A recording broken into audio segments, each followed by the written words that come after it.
meditación y que resume conversaciones y cruces entre el mundo empresarial, el mundo de la filosofía, el mundo político en un sentido amplio y el mundo de la solidaridad. Un libro que está causando muchas conversaciones, que está teniendo mucho impacto en Chile y en el mundo, escrito por Charles Espinosa, Hubert Dreyfus y Fernando Flores. Y para conversar de lo que significa abrir nuevos mundos, está con nosotros otra vez, porque ya habíamos tenido una conversación con él, Fernando Flores. Gracias, Fernando, por estar aquí en La Belleza de Pensar. Hola, Cristian, gracias por invitarme. Y yo quería partir leyéndote algo nada que ver con este libro. No sé por qué se me ocurrió leerte un fragmento de un poema de Cavafis. Porque conoces a mi mujer, tú. ¿Verdad que lea Cavafis? Una Claro. sincronía total, no lo había pensado. Lea Cavafis mientras teje. ¿Cuál Penélope? Dice lo siguiente Cavafis, el poema se llama Ítaca.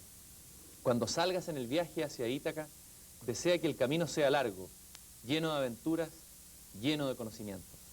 A los lestrigones y a los cíclopes, al irritado Poseidón no temas. Tales cosas en tu ruta nunca hallarás, si elevado se mantiene tu pensamiento, si una selecta emoción tu espíritu y tu cuerpo embarga. Desea que el camino sea largo, que sean muchas las mañanas estivales en que con cuánta dicha, con cuánta alegría, entres a puertos nunca vistos. Detente en mercados fenicios, adquiere las bellas mercancías, ámbares y ébanos, marfiles y corales, y perfumes voluptuosos de toda clase. Pero siempre en tu pensamiento, ten a Ítaca. Llegar hasta allí es tu destino, pero no apures tu viaje en absoluto. Mejor que muchos años dure, y viejo ya ancles en la isla, rico con cuanto ganaste en el camino, sin esperar que riquezas te dé Ítaca. Ítaca te dio el bello viaje, sin ella no hubiera salido al camino. Otras cosas no tiene ya que darte. Y si pobre la encuentras, Ítaca no te ha engañado. Sabio así como llegaste a ser, con experiencia tanta, ya habrás comprendido las Ítacas, qué es lo que significan. A ver, ¿qué te ocurre con este poema de Cavafis? Pero yo creo que bueno, Ítaca es Chile, seguramente. Y Ulises seré yo en esta historia. Las voluptuosas bellas no las encontré en el camino. Por lo menos eso. Pero hacía el conocimiento de la filosofía sí. y el mundo de la empresa. Y fíjate que me cruzó una imagen del día del golpe de Estado, del día en la moneda. Tú sabes que yo tuve el privilegio de estar con el presidente Allende el día del golpe. Y me tocó estar al lado de él cuando hizo ese famoso discurso de la tradición, de las alamedas se abrirán. Y tú lo estás escuchando y no tienes idea que en ese momento se está escribiendo historia, aunque sabes que es un momento muy dramático y que va a pasar algo muy tremendo. Y después me di cuenta que ese también me hablaba a mí, ese momento. Entonces, esas voces que están hablando yo también la relaciono con él. Y hay una idea de este poema o una imagen quizás que me gusta mucho y me impacta mucho cuando habla de la pobreza de Ítaca. Ítaca sería este Chile nuestro, ¿no? ¿Cómo encuentras tú esta Ítaca? Tú vienes de un mundo estimulante, de un mundo del pensamiento, vienes de la punta, vienes del corazón de lo que nos está haciendo el mundo hoy. Pero yo creo que mi vida tiene cortes grandes, ¿no es cierto? Un corte es 73 a 70, ¿no? 70 a 73, en que muy joven llegué a ser un funcionario, después ministro de Estado, después 3 años en prisión. O sea, la Ítaca no me soltó tan fácil tampoco. Pasé por la Ítaca de Dawson, la de Ricoque, la de Che Álamo, la de todos estos lugares. Y después siempre tenía la añoranza de volver. Nosotros somos una familia de Talca, los dos, y bien chilenos en muchos aspectos. Entonces, este país me atraía en sus olores y en sus costumbres más básicas. Pero por otro lado, mi madre murió muy joven, ya cuando yo antes de irme. Entonces, ya corté un lazo con Chile, y era muy importante para mí. Que era el padre, que eran los suegros. Pero después de irme a Estados Unidos, los años primeros fueron muy difíciles. O sea, también vi la pobreza dentro de Estados Unidos y las limitaciones. Yo siempre decía el primer año, este país se ha entretenido con plata. Sin ella tenía problemas. Pero sí lo que tuve mucha suerte es que intuiciones que tenía en Chile, antes de ser ministro, confirmada mi tiempo de prisión y de ministerio, se me fueron confirmando tanto sobre, yo diría, la naturaleza del mundo que se venía y la naturaleza del ser humano que se encontraba. Y eso fue lo que me llevó a ser empresario y filósofo en este mundo que hoy día se llama de la información y el conocimiento, y que yo creo que no es de la información y el conocimiento, si es que es un mundo planetario, globalizado, y donde el problema de la identidad va a ser el problema central y no el problema del conocimiento. Y hay una pregunta con la que quería partir, o una duda que yo tengo. Tú de alguna manera en distintas declaraciones públicas has hecho una invitación y has dicho no podemos quedarnos fuera de lo que está pasando en el mundo, no podemos quedarnos fuera de este mundo que viene. Claro. Eso en el supuesto de que ese mundo que viene es mejor del mundo del que nosotros venimos. O sea, ¿valdrá la pena dejar o abandonar esta Ítaca pobre, pero que también tiene ciertas ventajas como la tiene toda provincia, por un mundo globalizado que no sabemos hacia dónde va y que a lo mejor nos va a significar abandonar algunas cosas importantes? Yo creo que es una metáfora, es como si la isla de Pascua se preguntara, no habría que ser mejor que los chilenos no llegaran nunca. Yo creo que en debida proporción Chile está en el mundo ya, y la única importancia es que esté de una manera más plena y que los chilenos tengan una mejor vida y una vida más digna. Yo creo que eso es lo que está en juego.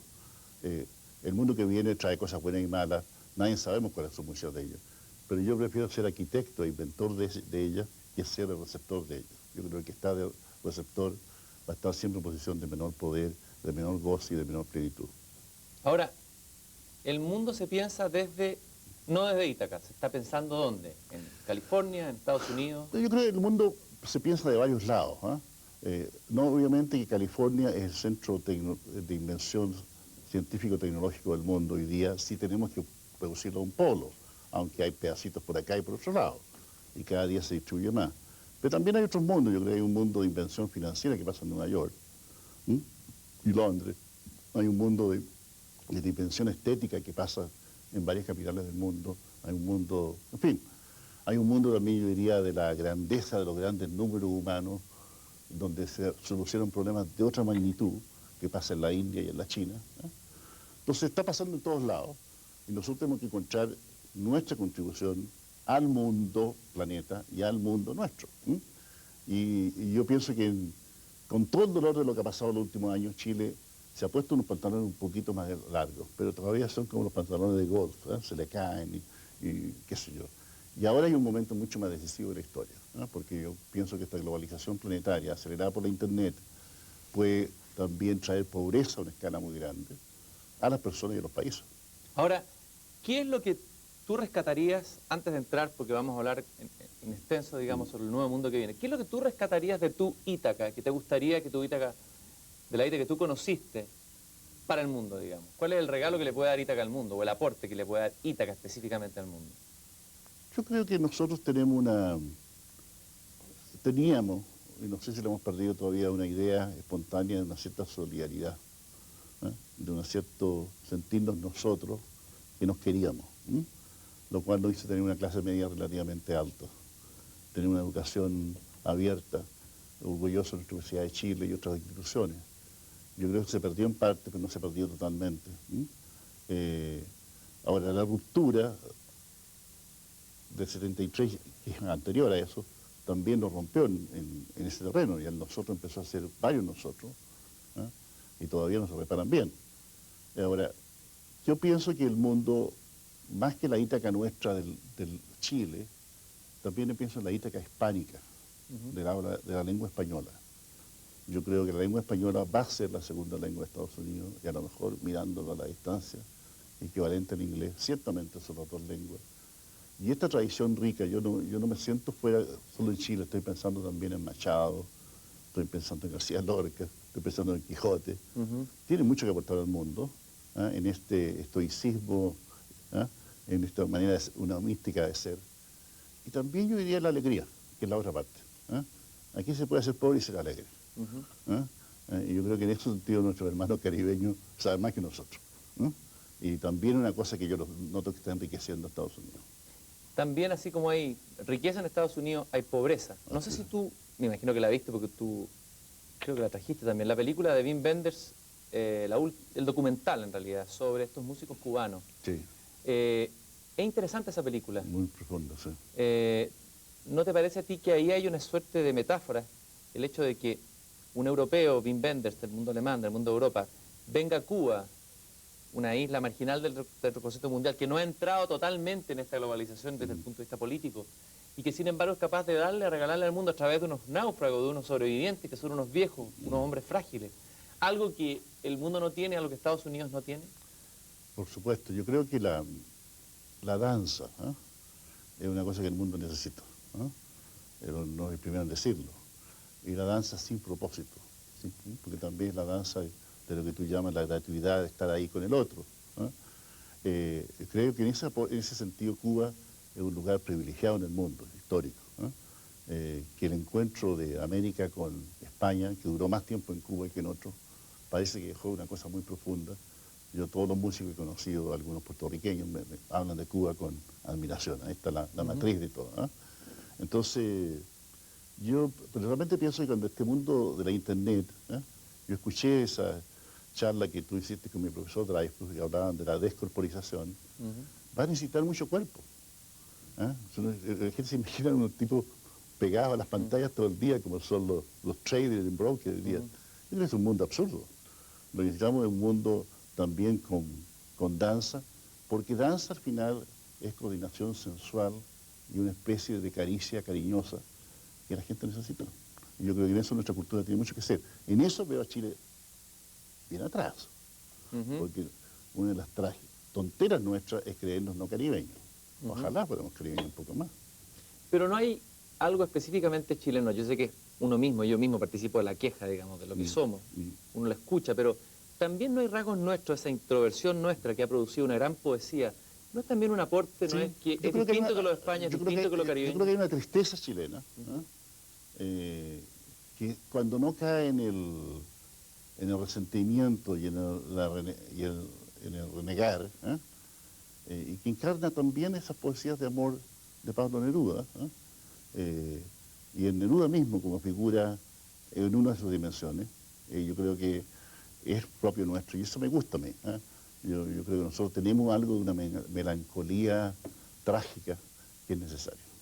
Y también en relación con las materias. Nicanor Parra ha dicho que somos más paisaje que país, y nuestros poetas son poetas de la materia, Gabriela Mistral, Neruda, Huidobro aéreamente, pero hay algo ahí que nos hace ser lo que somos. Sí, yo creo que esta naturaleza es bien fuerte. El otro día visité con Felipe González el Jardín Botánico de Berkeley, y tienen 7.000 especies de árboles clasificadas por continente, todo en un pequeño cajón que está ahí al lado de la universidad. Y de repente yo paso y huelo a Chile. Y un olor que seguramente yo no he sentido por muchos años. ¿Y cómo es? ¿Cuál es ese olor a Chile? Es un olor picantito, es como es un ají como el de los mexicanos, pero suavecito. Y también una brisa de verano, que yo siempre las echo de menos. No hay nada mejor para mí que la brisa de primavera y sobre todo de verano en la tarde, después de un día de calor en Santiago. Para mí es el clima perfecto. Yo lo relaciono con el olor a pasto, a pasto recién cortado. Sí, también es cierto, sí. Este libro, una de las características que tiene es justamente, tú hablabas recién de los estados de ánimo, que lo que puede aportar quizás la música y la danza es el optimismo. Pareciera que el optimismo no está de moda, sobre todo en los ambientes intelectuales. Yo creo que no es el optimismo como esa esperanza vacía, a toda prueba. No, yo creo que la sabiduría no está en tener estado de ánimo positivo, sino estar en el estado de ánimo adecuado en cada momento y no quedarse fijado en los estados de ánimo negativos, como tampoco quedarse estado de ánimo positivo porque ganamos un partido de fútbol y después perdimos 20. No ser maníacos depresivos, digamos. Claro. Pero, a ver, ¿cuál es el estado de ánimo que de alguna manera ustedes proponen en este libro? Después vamos a hablar de las ideas, pero el estado anímico que ustedes proponen, para enfrentar el mundo que viene. Yo creo que el estado de ánimo básico es volver al estado de ánimo original del ser que surgió en Grecia, que es maravillarse. Esto maravillarse en el sentido de saber de que el mundo está lleno de sorpresas todo el día, está lleno de bondad y también de maldad, y que también tiene una naturaleza trágica. Pero eso hace que el momento se aprecie con una fuerza enorme. Es humildad, pero también gratitud. Yo pienso que ese estado de ánimo lo perdió esta mezcla de ciencia y filosofía llamada la modernidad y también la posmodernidad a partir del siglo XVIII, ¿no es cierto? En alguna medida el marxismo lo rescató y lo transformó en utopía revolucionaria, ¿ah? Pero en eso se pareció mucho a algunas de las aventuras protestantes, ¿ah? De ir a fundar la ciudad de Dios en la tierra. Eso yo creo que hoy día está atrás y la gente siente como un vacío, y ahí es por donde entra el nihilismo por todos lados, disfrazado por un lado de posmodernismo y otro de cementerios modernos con mucho pasto, mucha alegría. Hoy día yo creo que los jóvenes expresan en Chile en el no estar ahí. ¿Cómo llaman ellos? No estoy ni No ahí. estar ahí, parece un concepto heideggeriano, ¿eh? Claro. El ser ahí, Claro, el no no estar estoy ni ahí. ahí. Fíjate qué interesante. Ajá. Entonces yo creo que esa es una versión juvenil de este asunto del nihilismo. Porque no creen en el cuento que yo alcancé a creer, ¿no es cierto?, que la profesión, la carrera, el servir a la patria, no iba a hacer a todo, tener una vida con significado, llena y justa. Hoy día la gente piensa que más bien han vuelto un cambalache, pero sin tanto lamento, sino un cambalache más cínico y más devastado. Entonces, nosotros pensamos de que ese es un error. Y yo profundamente lo creo. Yo más que soy un filósofo de mucha reflexión, también soy de mucha creencia. Para eso tengo mis otros amigos que me compensan.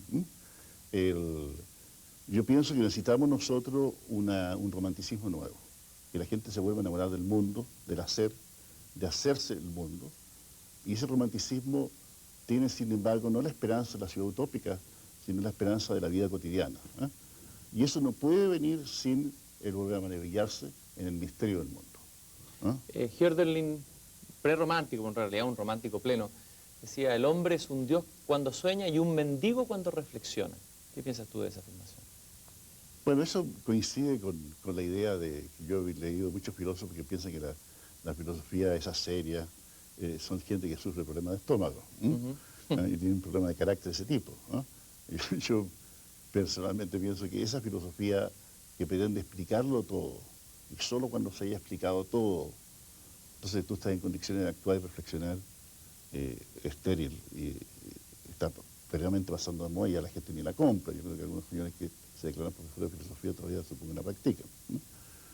Pero por otro lado, la reflexión comprometida en la acción es la única manera que tú puedas tener responsabilidad prudente y no utopías o esperanzas ciegas de que la nueva tecnología, el nuevo gadget, el nuevo partido político nos va a salvar la vida. Hablemos un poco del Dios entusiasmo y de lo que te entusiasma a ti y en lo que tú crees. Leyendo tu libro hay un momento, una página que tengo la impresión que tiene, o un párrafo que debieras haberlo escrito tú, o a lo mejor, no sé cómo fue la reacción del libro, que tú hablas de esa emoción que tiene aquel hombre, el emprendedor, cuando se encuentra con una desarmonía. Me parece que ahí está tu gran pasión, el oler, casi como así como olías el olor de Chile, el oler la desarmonía. Explícanos un poco esa pasión, casi mística, casi un estado místico es. Sí, bueno, yo fíjate que nunca felizmente pasé por este nihilismo. Lo que pasé fue por el dolor de la destrucción de lo que habíamos intentado construir, pero no pasé por el nihilismo. Cuando llegué a Estados Unidos me encontré con que tenía dos posibilidades. Una, vivía del ex ministro de Chile, y me iban a poner en una casa latinoamericana, a explicar qué pasó en Chile para siempre, que tenía 34 años, y hace una lata. O la otra, participaba activamente en el mundo que me tocó vivir. Y yo me trasladé, fíjate que de la cárcel chilena a Stanford, Departamento de Computer Science, a las 2 semanas a la de la Xerox Park, donde estaba construyendo mucha esta tecnología. Entonces, no que me quedó ninguna duda de dos cosas. Una, de que venía, y dos, de que yo personalmente no era necesario para hacer eso, lo estaban haciendo estos tipos lo más bien. Entonces me quedaba un tercer problema, que era cómo construyo yo mi identidad. Entonces yo creo que el asunto de la anomalía y la identidad... Bien. Ahora, ¿qué tenía yo, olía yo, que no tenía el resto? Una mayor experiencia social, nuestra tragedia histórica, venir de un país pobre. Entonces yo me preguntaba, oiga, ¿y qué le va a pasar a la gente con esto? ¿No? Era como un urbanista preguntándole a Ford qué le va a pasar a la ciudad. Yo creo que a Ford no le interesaba nada ese pregunto. Pero a nosotros sí que nos interesó 30 años después. Entonces, como tenía esta necesidad de hacer esta identidad, empecé a buscar esta anomalía. Y la anomalía la encontré rápidamente en fenómenos del lenguaje. ¿Ah? Y ahí logré formular eso. Y evidentemente eso produce un gozo muy grande, porque tú empiezas a darte cuenta que te conviertes en Colón. ¿Ah? No sé si Colón será o Ulises, ¿no? Que son tus metáforas. O sea, tú tienes un pedacito del futuro que es medio utópico, es medio fantasioso, es medio misterioso, pero es medio real también. ¿Ah? Y ahí tú puedes pescar tu nave, echar las velas y salir a pescar. ¿Ah? A lo mejor nunca más vuelve de la pesca, ¿no? ¿Tú crees que esa es la esencia, digamos, lo más humano de la esencia humana, esta capacidad de crear y de habitar y de construir o de crear proyectos? Pero compartiendo, ¿ah? Porque la gente, cuando uno habla de proyectos, cree que está hablando de proyectos solos. ¿Ah? Y lo que no se dan cuenta es que yo creo, por eso me interesó tanto Heidegger, ¿ah? Porque vi que había un entendimiento del humano, de lo histórico y de lo social mucho más profundo que este cuento de hacer buenas declaraciones sobre la solidaridad y la naturaleza humana y qué sé yo, sin meterse en el otro extremo, que es el extremo de Hobbes, ¿no? ¿No es cierto? Que el hombre lobo con el lobo, pero que algo de verdad tiene también, ¿ah? Y es muy sano leer a Hobbes de vez en cuando.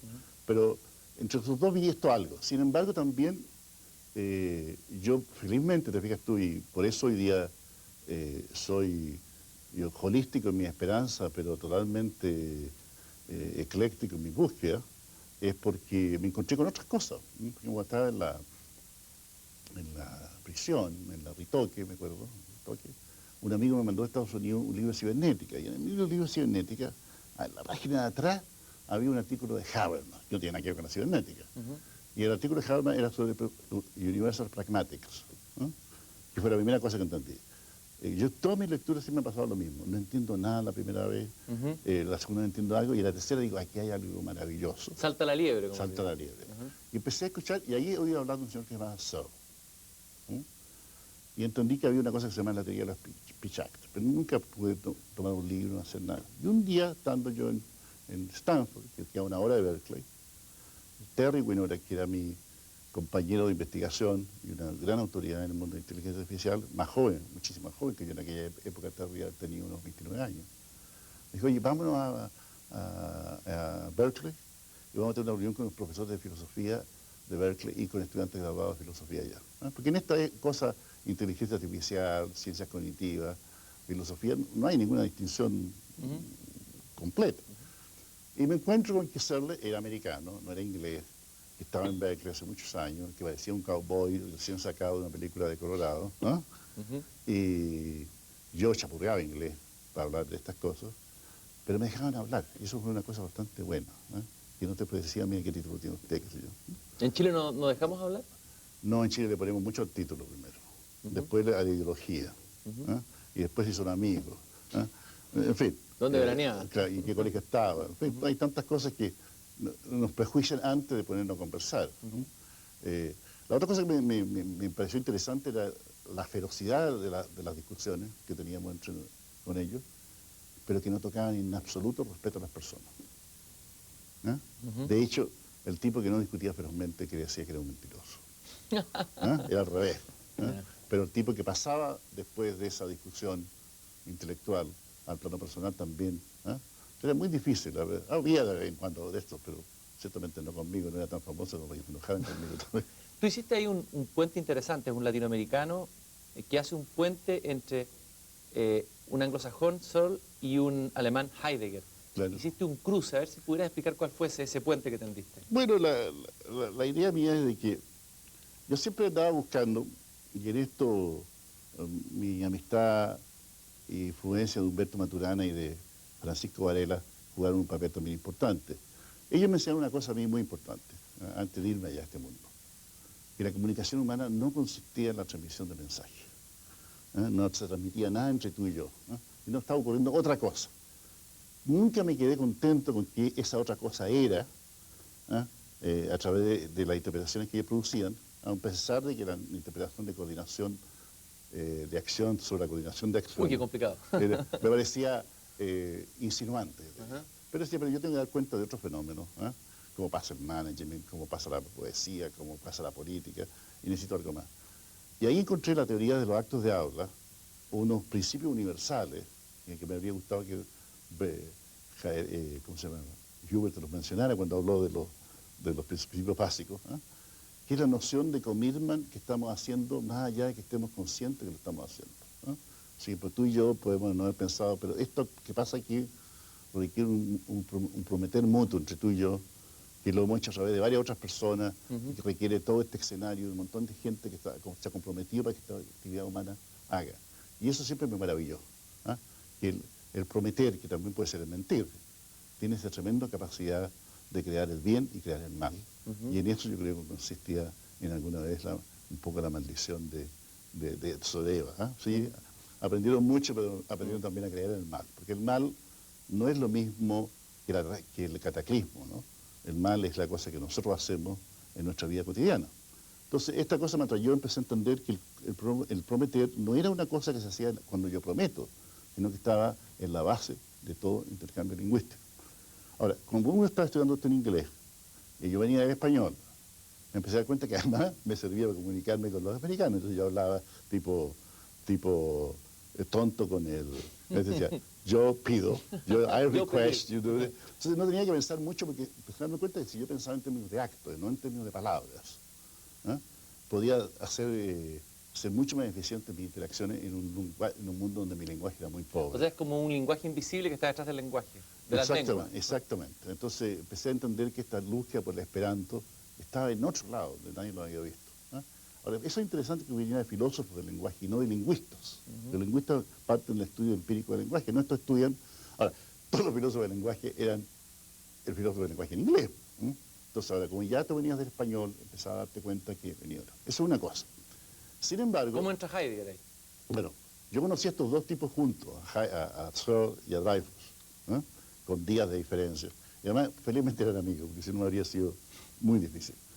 Entonces, yo estudiaba Heidegger, y Heidegger te habla del lenguaje desde otro lado. Te dice, no el lenguaje como habla que hace actos, sino como el lenguaje que muestra y oculta el mundo, ¿eh? Él lo dice, el diciendo que va mostrando, ¿eh? Esa sería una manera de decirlo, ¿no? O otra metáfora bonita es la flor que aparece en el momento que se abre, ¿eh? Esta idea de apertura, ¿eh? Que yo no la podía poner muy bien, pero de repente me empecé a dar cuenta, por ejemplo, toma tú el caso de una oferta, ¿eh? Que por ejemplo, esta reunión partió porque yo llamé a la tele, le dije, habla con Cristian, te ofrezco que vaya Hubert a hablar, ¿eh? ¿No es cierto? Y eso enriqueció a ti y al programa y a Chile.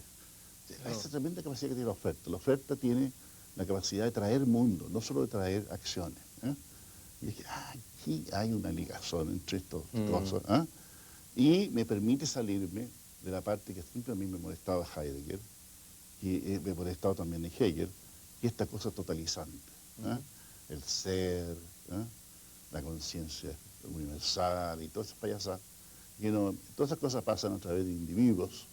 Entonces, sintetizar estos dos era sintetizar la filosofía continental y la filosofía analítica, pero era también arreglar fenómenos entre el individuo y la sociedad, cosa que otros pensadores también han intentado desde unos tiempos. Habermas, uno de ellos, Charles Taylor, otro de ellos. Yo creo que yo contribuía a que Hubert empezara a entender a hacerlo un poquito mejor, a pesar de que eran amigos durante tantos años, porque se pasaban peleando tanto sobre lo que el otro no significaba que... Yo dije, no, que hay una síntesis posible, pero que es muy difícil entenderla, pero yo creo que tuve suerte y ayudé a hacer algo ahí importante. Ahora, tú hablas ahí de tu rechazo a estos metarrelatos o a estas construcciones filosóficas totalizantes. Claro. Pero parece que necesitamos, porque eso es lo que plantea el mundo, necesitamos relatos y necesitamos ideas y necesitamos un conjunto, un cuerpo de pensamientos claro, para poder movilizarnos, porque si no nos dispersamos en la yo creo que completa. lo que necesitamos son dos cosas. Necesitamos reconocimiento social y compromiso incondicional que no viene del reconocimiento social, sino que viene a eso que uno se arroja, ¿eh? Sin embargo, si tú te ves lo ve, ese también puede ser una inautenticidad pluna. Y mucha gente, por ejemplo, se metía a la revolución o a la contrarrevolución, no porque tuvieran una vocación profunda a hacer eso, porque eso era lo bien visto, eso es lo que le iba a dar trabajo, eso es lo que lo iba, de alguna manera, a ser recibido por la gente. Eso, o sea, no es la acción la que te salva, sino el modo con el cual tú te planteas en ello. Ahora, sin embargo, ese compromiso incondicional, si es acompañado del dogma, de la teoría, que lo sabe todo, termina en totalitarismo. ¿La gran enfermedad de Occidente ha sido la teoría? Yo creo que ha sido una de las enfermedades de Occidente, ha sido la teoría y el haber abandonado la sensibilidad y otras formas de relacionarnos que son válidas y haber puesto el conocimiento en el centro. En el libro ustedes hablan de los dos modos no históricos de afrontar existencia, ¿no?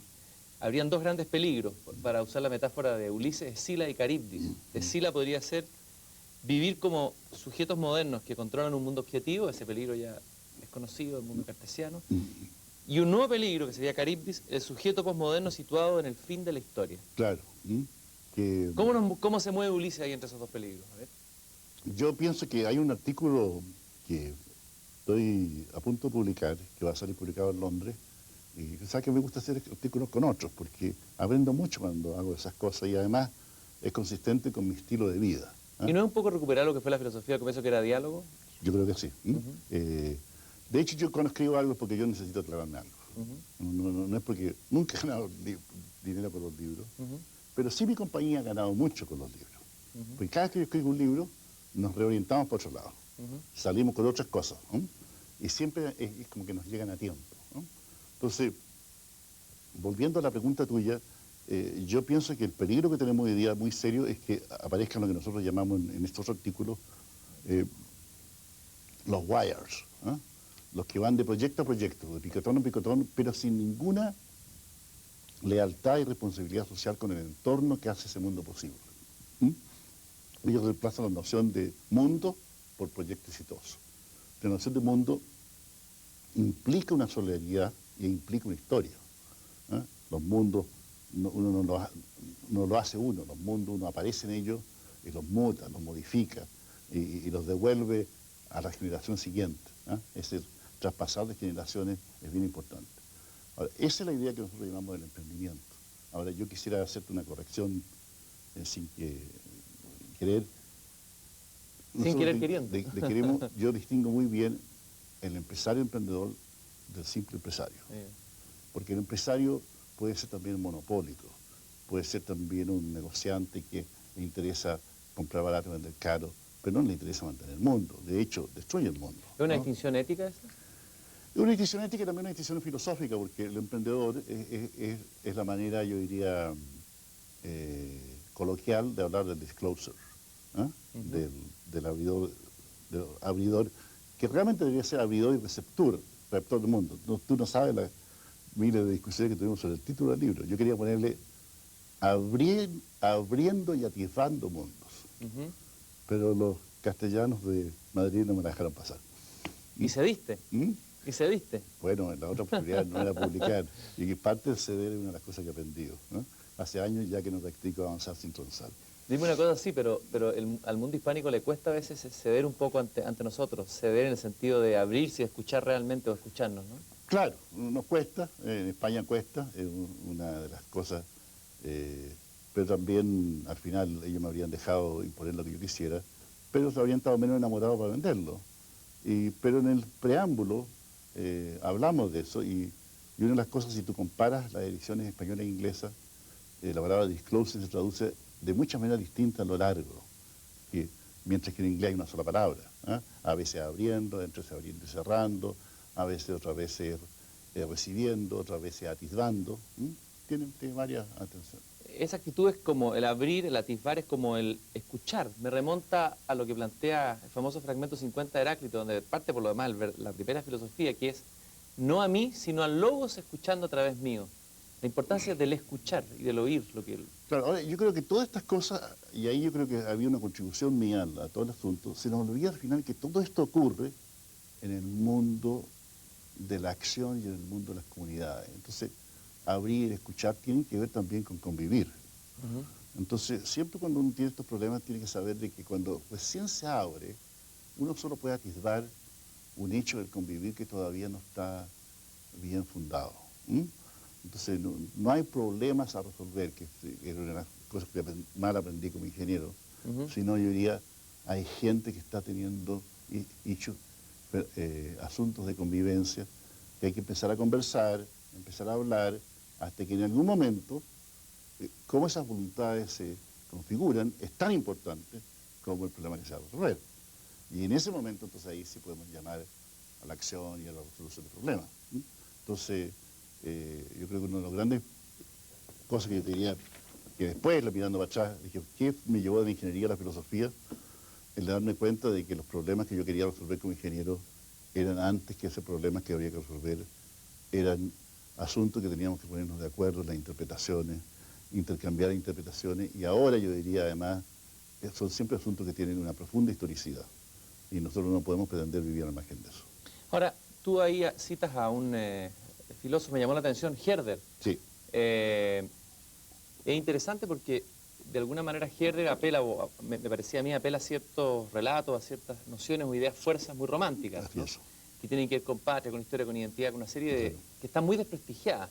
¿Cómo se puede hacer identidad? ¿Cómo se puede recuperar a Herder hoy en este mundo postmoderno? Que depende de prestigiar para quién. Pues la gente que cree en los nacionalismos cree en Herder, entre otras cosas. Mira, yo ese estudio, Herder lo he estudiado por varios lados. Uno de los rescatantes de Herder es un pensador que nadie lo puede acusar de totalitario, que es Isaías Berlín. Isaías Berlín cree que Herder es una cosa importante a leer. Porque él fue también, junto con otro, y siendo contemporáneo de Kant, uno de los que dijo, oye, este asunto del racionalismo y la modernidad tiene problemas. Entonces hay todo un desarrollo ahí. Olió a podrido. Olía. ¿No? Entonces, si tú ves, el romanticismo nunca muere, ¿ah? Y toma distintas formas. Yo creo que hay un mar que es romántico. El primer mar, por cierto. Hegel tiene un imploro romántico también. Entonces, yo creo que nosotros que rescatamos a Herder en el sentido de que tiene que los valores culturales propios locales rescatarse. En lo que no estamos de acuerdo con Herder, o el uso que se le ha dado a Herder, es hacer de eso un nacionalismo chauvinista excluyente de otro. Yo estaba leyendo ahora un pensador italiano cuyo nombre no me acuerdo aquí, Viroli, Mauricio Viroli, que es profesor en Princeton, que es un hombre más bien de centro-izquierda, que habla del patriotismo de izquierda. Es una de las nociones que nosotros hemos pensado que viene mala, es la noción de patria con el nacionalismo. Y yo te quiero contar una cosa bien personal. Yo vivo desde 76 en Estados Unidos, tengo residencia, varios de mis hijos están nacionalizados, mis hijos, nietos probablemente van a ser todos ciudadanos norteamericanos. Le he tomado afecto a los Estados Unidos, a la tierra americana, a California en particular. Y he tenido que hacer muchas veces la pregunta, ¿cambio de pasaporte o no cambio de pasaporte? Tendría acceso a crédito, tendría acceso a contratos, por ser minoría, que no los tengo hoy día por no estar esto. Y no, yo sigo siendo chileno. Ítaca. Y entonces, pero esto me da una idea de que la primera vez que uno nace en un país, nace por accidente, por contingencia.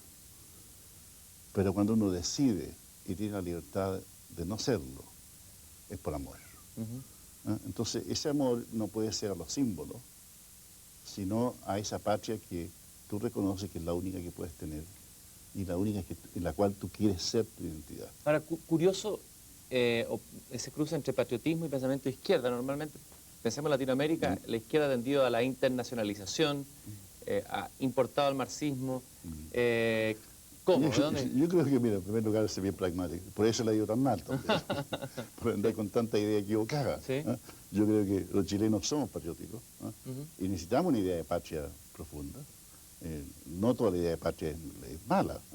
Ahora, yo es una cosa que he estado trabajando. De hecho, si tú pescas mi libro y tú le cambias la palabra solidaridad, yo diríamos, la puedes transformar por patriotismo, ¿no? Siendo que esa es una de las comunidades que vivimos. Entonces, yo creo que la idea de patria, entendida como la comunidad con la cual nos sentimos parte, más allá de todas nuestras tragedias, crímenes y tradiciones. Y sin embargo nos sentimos que los herederos nuestros van a tener algo en su futuro. Y por lo tanto las instituciones que tenemos que fundar hoy día tienen que ver con la convivencia de ellos. A eso es lo que queremos, sin odiar a los otros. Entonces, una de las cosas que yo aprendí a ser un patriota chileno, que es mi Ítaca, pero también un patriota del habla hispana. ¿Ah? Y por eso yo persigo relaciones en España, por eso me preocupa tanto de que esta era del Internet no se convierta en otra barrida del idioma español, sino que se convierta, al contrario, en una oportunidad para el idioma español. Cosas bien difíciles, son tareas bien quijotescas las que yo agarro a veces. Pero se puede tener tantas patrias, porque hemos hablado, Norteamérica de alguna manera puede ser tu patria también. Pero la pregunta mía es, yo no puedo dejar de pertenecer a la patria de Cervantes. ¿No? Sancho Panza me parece un tipo de Cauquenes. Cuando yo veo a los tipos en La Mancha, veo que son unos tipos iguales que nosotros, que hablan un poco más ásperos. Pero tampoco quiero que me quiten la del Cuco Sánchez y la de tantos otros, porque la tengo ahí. Entonces, ahora, depende de qué estamos hablando de patria, ¿no es cierto? Que por la patria del idioma español es obvia. Ahora, yo no la quiero contra el inglés, la quiero porque hay cosas que puedo decir en español que no las puedo decir en inglés. Yo quiero a Walt Whitman y quiero también a Neruda, pero tampoco también quiero a México y quiero a España y quiero a Chile. Por otro lado, sin embargo, hay una patria más chica, y esa es Chile, y si estiráramos los cueros, a lo mejor se resume en Talca.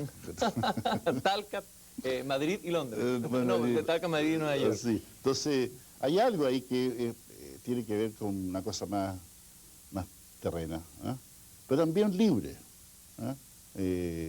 Por eso te digo, el patriotismo no tiene que ser un nacionalismo chauvinista excluyente. De hecho, eso surgió en el siglo XIX, no fue la idea de los patriotas de las ciudades italianas ni de la griega, y quedó siempre en el mundo. ¿Sabes quién es un gran pensador de eso? Mazzini. Mazzini es mi fuente de inspiración sobre eso. Vamos un poco al tema del emprendedor, luego vamos a volver de nuevo al tema político que está tratado en este libro. A ver, lo que yo entiendo es que el emprendedor, no el empresario, el emprendedor, al inventar algo o al estar atento a una desarmonía y actuar en el mundo consecuentemente con ese descubrimiento, cambia el mundo. Claro, ¿no? Cambia un emocional del tiempo, cambia todo.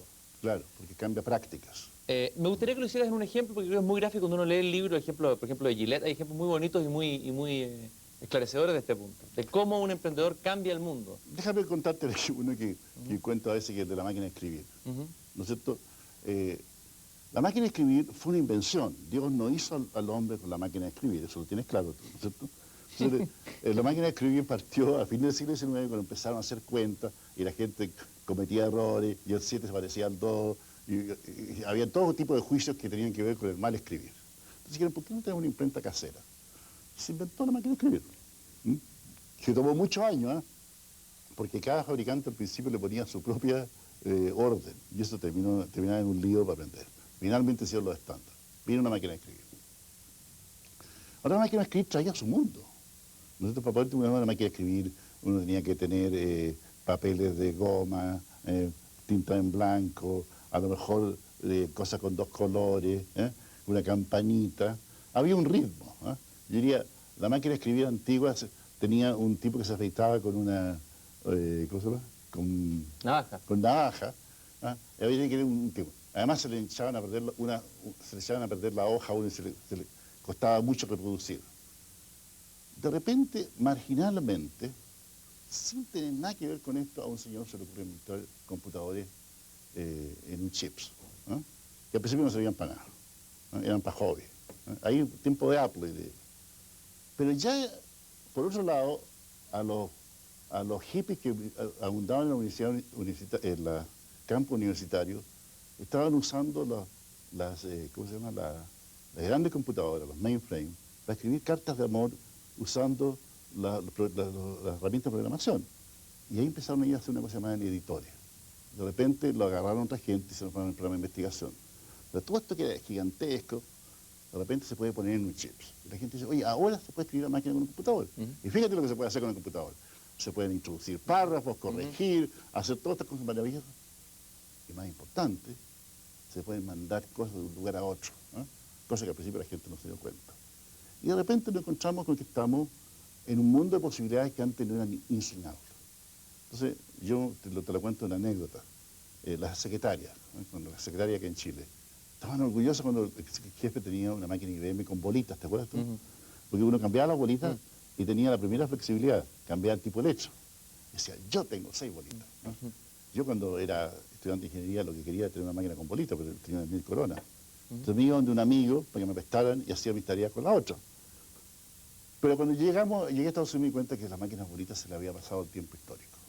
Entonces esa es una de las primeras cosas que tenemos que tener, de que el espacio de apertura, lo que llamamos el closed space, lo da la historia. Y dentro de eso es donde el innovador aparece.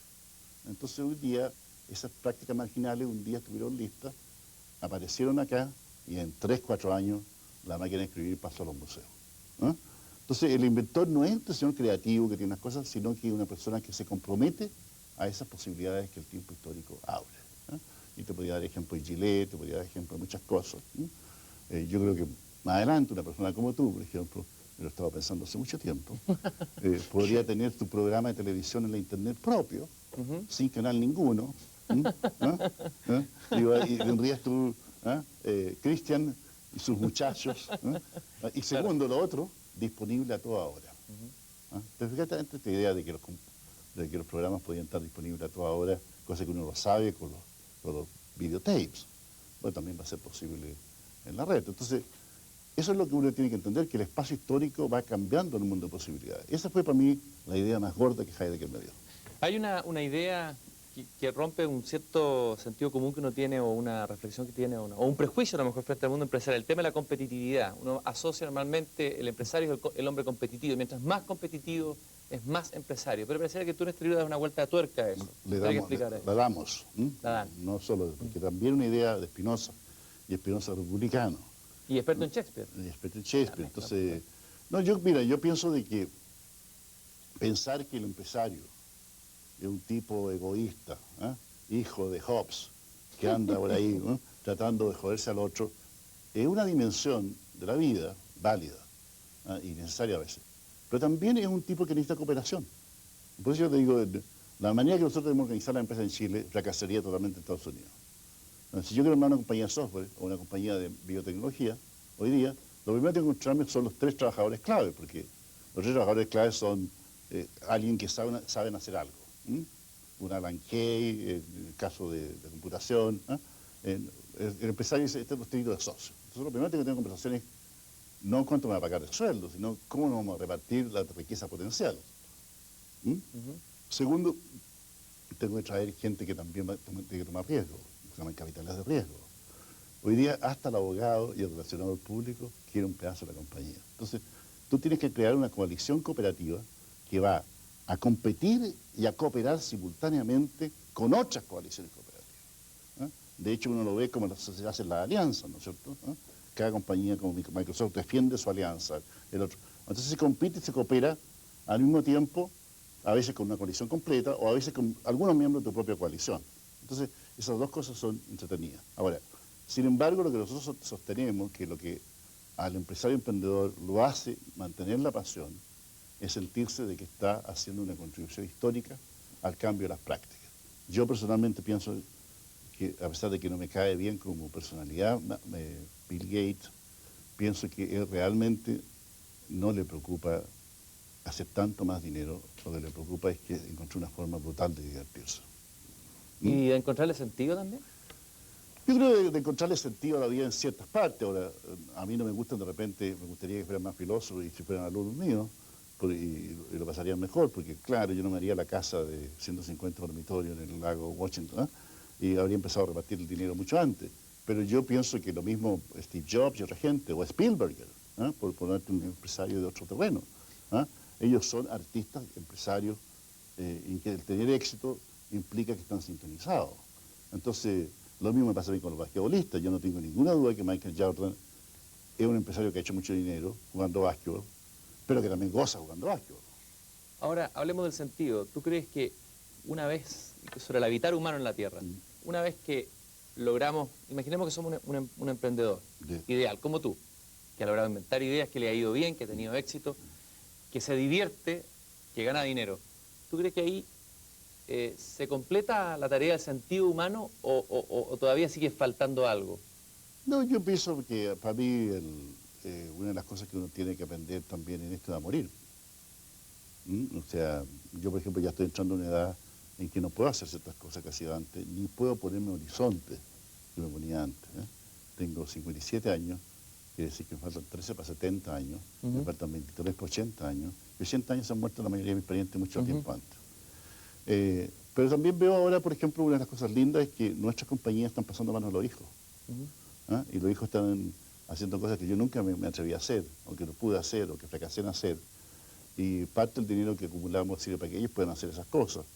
Hemos podido hacer que otros amigos hagan otras cosas. Entonces, yo personalmente pienso que el éxito económico para mí me permite tener más autonomía y dedicar parte de esa autonomía a seguir construyendo autonomía y otra parte de esa autonomía a las tareas que no dan dinero o que sin perderlo no dan mucho. Por ejemplo, el proyecto del Colegio Altamira en Chile, es un colegio que quiero hacerlo yo exitoso, pero a su vez pienso económicamente, pero sobre todo lo que me mueve es la lealtad Ítaca, como dirías tú.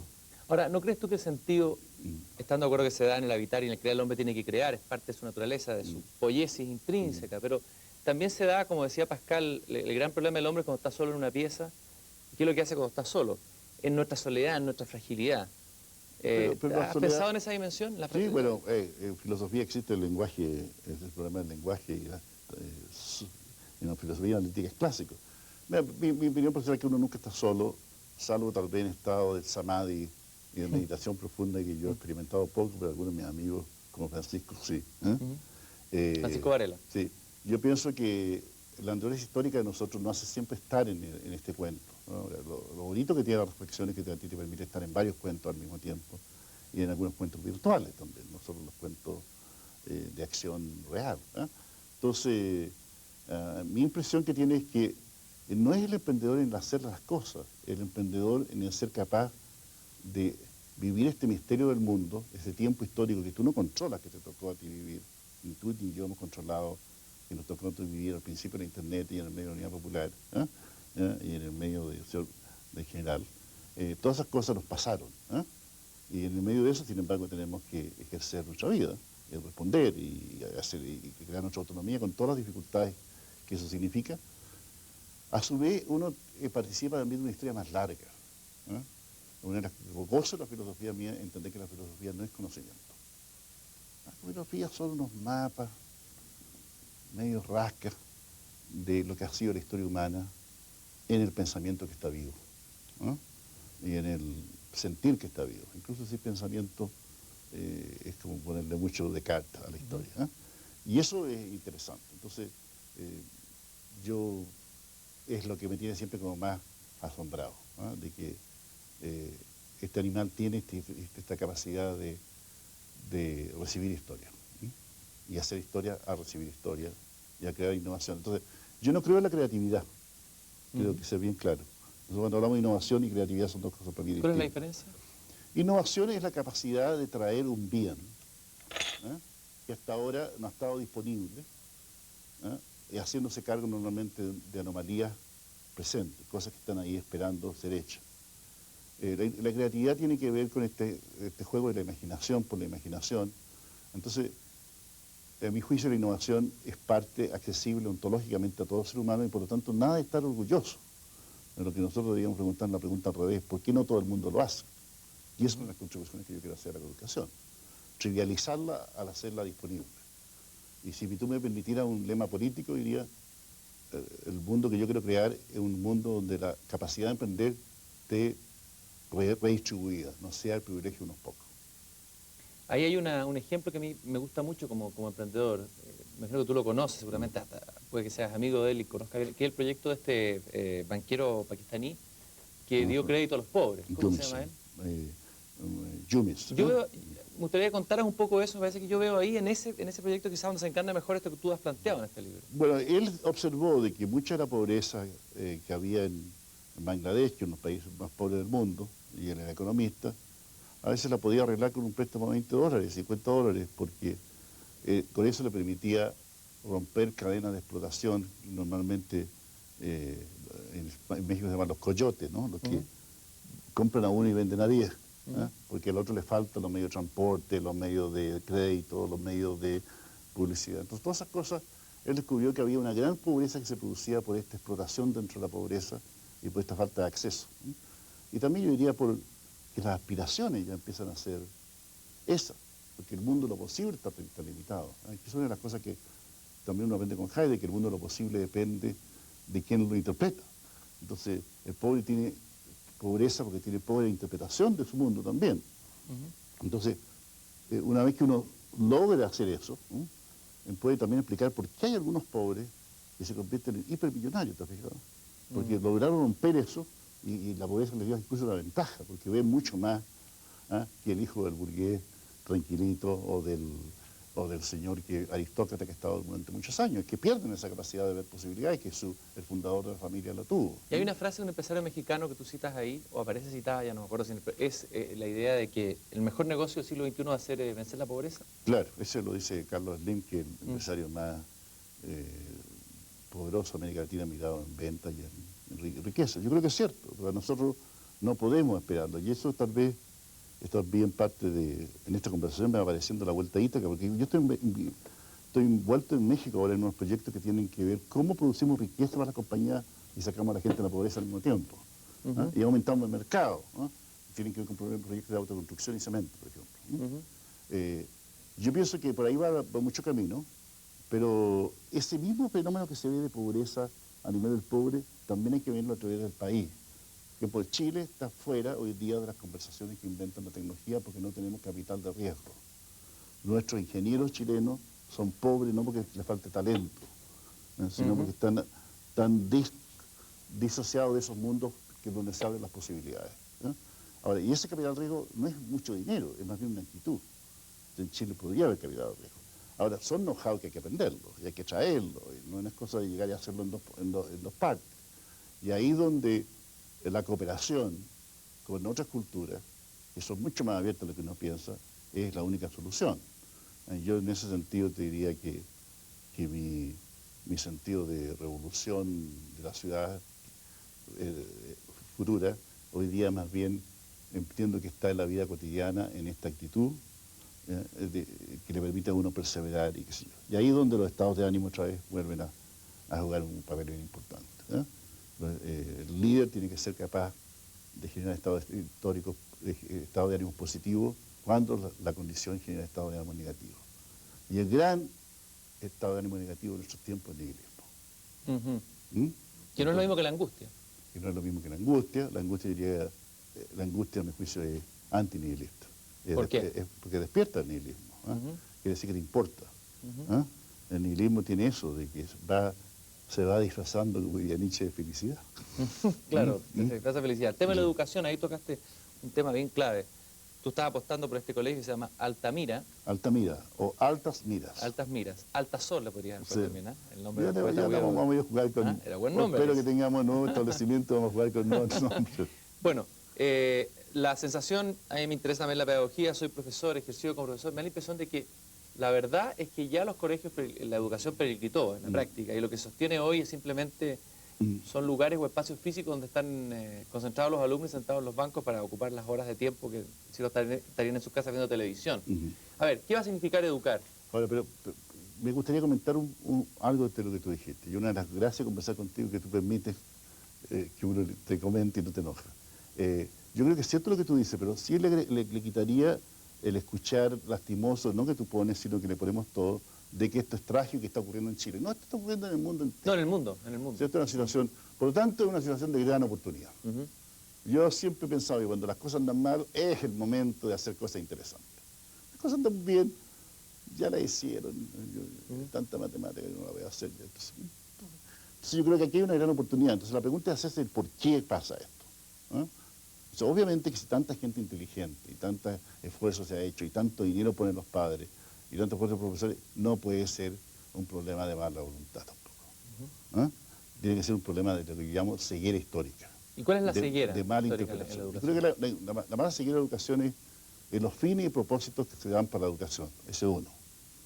Segundo es el no darse cuenta que la educación tiene que pasar a través de 3 comunidades, por lo menos, que son los profesores, los padres y apoderados de los niños, y digo por lo menos, para poner Estado, inversionista y otros.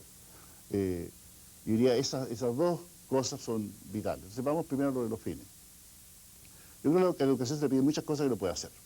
Una cosa que se le pide, por ejemplo, que prepare a la gente para el futuro. ¿Cómo lo va a preparar para el futuro si estamos entrando en un mundo de permanente innovación en el cual ni las empresas están preparadas para el futuro, vamos a pedir que los profesores estén preparados para el futuro sin recursos? Eso se llama visión absolutamente imposible. Segundo, que hay verdades eternas fundamentales. Claro, la izquierda, la derecha, arriba y abajo, pero no hay muchas más. Entonces, tampoco le podemos enseñar eso. Es mestrimejista. Claro, entonces ahí es la tendencia de gente como William Bennett de Estados Unidos, que le quiere enseñar a la gente de nuevo los libros clásicos. Las virtudes. La virtud. Lo cual no quiere decir que la construcción de la virtud no es importante, sino que esa manera de hacerlo no funciona. Y la tercera es la idea de que los niños son unos seres fantásticos, que es cuestión nomás de darles lo que se les antoja y dejarlos para que florezcan. Y lo que se olvida es que también florecen criminales, tipos que no están ni ahí, o lo que está floreciendo en muchas universidades, lo que se llama adolescentes con postdoctorado de 38 años. No, un país no puede permitirse eso. Entonces, ¿de qué se trata la historia? Ahora, eso lo conectamos con este libro, con el Disclosure. Yo creo que lo que hace al ser humano más importante es su capacidad de abrirse al mundo, recibirlo y comprometerse con él. William Shakespeare no estudió un doctorado en literatura. Cervantes tampoco. Aristóteles tampoco fue a la universidad a estudiar PhD. Entonces la pregunta es por qué ya sabemos que en el pasado se ha manifestado el genio espontáneamente de hijo de campesinos y de hijo de mucha gente. Porque en ese momento se dio la oportunidad de apropiarse del mundo, como digo. No hay mejor manera de aprender que haciendo cosas con otros que están haciendo cosas y con algunos maestros que le dicen un poquito cómo hay que hacerla, pero que también le dejan ser mejor que uno. Como los maestros medievales. Claro, ¿no es cierto? El maestro de Leonardo da Vinci debe haber sido menos famoso que Da Vinci, pero sin ese maestro Da Vinci no surgió. Entonces esa capacidad, ¿no es cierto?, de relación humana y de hacer juntos, de reflexionar juntos, y yo creo que es la base de toda la educación. Y esa no puede estar desapegada del mundo tampoco. Tú no estás viendo qué está pasando hoy día en todas las escuelas del mundo. Dice, ¿quién sabe más de Internet? Hay 3 o 4 estudiantes que saben más de Internet que todos los profesores. ¿Por qué no nombramos profesores inmediatamente? Tú sabes que el gerente general de General Electric, que se supone que es el tipo de mayor capacidad de gerencia del mundo hoy día, John Wells, dio esa orden. Le dijo, todos los presidentes de esta compañía tienen que tener un profesor de 18, no más de 18 años que le enseñe Internet. Y yo le voy a preguntar a ellos cuánto han aprendido. Y los nombró. Entonces, esa capacidad de locura que me parece genial, porque claro, lo sabemos, si los niños juegan con computador a los 12 años, a los 18 años aprenden Internet sin profesor. ¿Qué es lo que necesitamos? No aprender Internet, eso lo van a aprender los niños solos. Lo que necesitamos es que le demos orientación para que todo eso, hiper oferta que hoy día es, se convierta en cultivación, en cultura. Nos cultivemos. Y el niño aprenda, ¿no es cierto?, a tener no solo habilidades técnicas, sino también aprenda a tener carácter y aprenda a tener una capacidad de cariño y solidaridad. Por eso yo creo que estas capacidades, las que se llaman, que salgan emprendedores, y que uno de los emprendimientos puede ser estudiar un doctorado, otro emprendimiento puede salir a trabajar por la comunidad mañana, hacer cine mañana, que sean democráticos, que estén convencidos en que es más importante escuchar que luchar e imponer por fuerza, pero que tengan carácter también y no sean unos dóciles. Y además que sean solidarios, que tengan cariño por esta patria que somos, porque si no, lo que va a pasar, ¿no es cierto?, es que los mejores de este país van a terminar trabajando fuera y van a ver, nunca van a volver a Itaca. ¿Y capacidad para apertura hacia la gratuidad? ¿No es importante? Bueno, pero es que eso es la solidaridad. Eso para mí es la solidaridad. El cariño no requiere razones. El tiempo libre no requiere razones. No, pero yo digo la gratuidad artística o poética en el sentido amplio. No, o sea, lo que hablamos al comienzo. Pero es que todo se combina, ¿no es cierto? Hay un momento en que, y ese es el problema que tal vez que dice Heidegger del enframing, ¿verdad? O sea, una de las cosas que tiene este mundo globalizado es que pesca cualquier cosa gratuita y la transforma en producto. Y eso uno tiene que cuidarse. Pero tampoco hay que tenerle miedo a que se transforme en producto, porque entonces, ¿cómo vamos a saber si tenemos excelencia? Esas son las 2 cosas que tenemos que tener dando vueltas. Bueno, Fernando, yo te agradezco tu regreso a Ítaca, esta segunda conversación que hemos tenido, que ha sido muy iluminadora. Y me gustaría que terminaras, a lo mejor, diciéndole algo a tu Ítaca. Yo creo que estamos en tiempos cruciales del mundo, que tenemos los chilenos que, como lo dije el otro día, terminar de recomponer la ruptura que tuvimos históricamente. Y no va a ocurrir eso si no nos perdonamos los unos a los otros los errores y crímenes que nos autocometimos y las heridas que nos infligimos. Lo dije yo, desde la izquierda, nosotros aterramos al país más de la cuenta. Nunca entendimos el problema de la propiedad y no entendimos el problema de la globalización. Ahora, Esos no son problemas puramente errores, sino son también lo que yo llamo crímenes. O sea, uno tiene que tomar responsabilidad por ello, ¿no? Y en esto yo no soy nadie para hablar a nombre de la izquierda, pero creo que los que hemos sido izquierda, y yo quiero seguir siendo, tenemos el deber de hacer eso. Lo que le pido a mis amigos de derecha, porque a mi enemigo de derecha no tengo derecho a pedirles nada, pero sí que tengo mucho, es que también ellos tomen responsabilidad por los crímenes a la vida, ¿eh? A la tortura, a la tremenda inflicción de dolor que dejaron a gente mutilada en esa cosa de la Villa Grimaldi, pero también tomen responsabilidad por el exilio.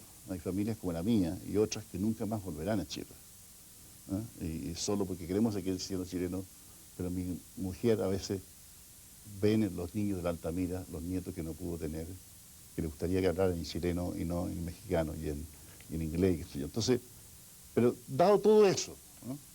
Como estamos en los tiempos de la globalización, convirtamos el dolor en bálsamo y convirtamos el bálsamo en semilla que produzca algo más grande. Yo eso es lo que me diría. Te agradezco mucho, Fernando, por haber estado aquí conmigo conversando en la Belleza Pensar. Muchas gracias, Cristian. Siempre un placer hablar contigo.